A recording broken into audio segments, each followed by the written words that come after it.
శ్రీకాకుళం జిల్లా జలమూరు మండలం లింగాలవలస గ్రామంలో పశుసంవర్ధక శాఖ ఏర్పాటు చేసిన ప్రత్యేక వైద్య శిబిరాన్ని నరసన్నపేట శాసన సభ్యులు బగ్గు రమణమూర్తి ప్రారంభించారు. పశు వైద్య శిబిరం ఏర్పాట్లు పరిశీలించి వివరాలను అడిగి తెలుసుకున్నారు.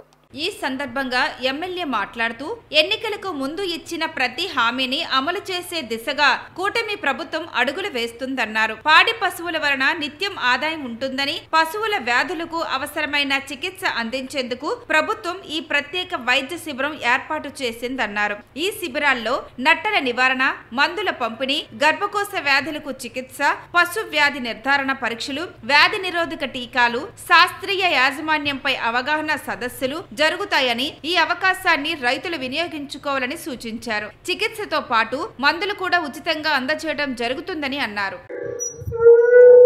వ్యవసాయం మంది అదురు పదురు వర్షం పడితే కాలువలు వస్తే పంటలు పండే పరిస్థితి ఉంది. వరుడు సక్రమంగా చూడవలసిన అవసరం ఉంది. కాలం కాని కాలంలో వర్షాలు పడితే పంటలు తడిసిపోయి పంటలు దెబ్బతినే పరిస్థితి ఉంది. లేదు పురుగు తెగుళ్ళతో కలిపి వ్యవసాయం దెబ్బతినే పరిస్థితి ఉంది.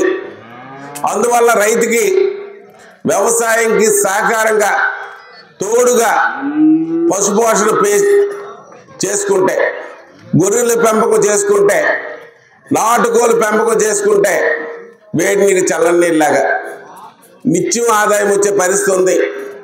వరి పంట వేస్తే 6 మాసాలకి మన చేతికి అందుతుంది. చెరుకు వేస్తే సంవత్సరం కాలం పండుతుంది. అదే ఒక ఆవును జాగ్రత్తగా మేపుకుంటే ప్రతిరోజు ఇంటి ఖర్చులకి మనకి ఆదాయం వస్తుంది. ఒక గొర్రె పిల్ల పెంచుకుంటే 3 మాసాలకి ఆదాయం వస్తుంది. ఒక కోళ్ళు పెంచుకుంటే 4 మాసాలకి ఆదాయం వస్తుంది. మన చేతి ఖర్చులకి డబ్బులు అందుతాయి. అది చిన్న పెట్టుబడితో 1 ఎకరం భూమి అంత ఆదాయం తెచ్చుకోవచ్చు.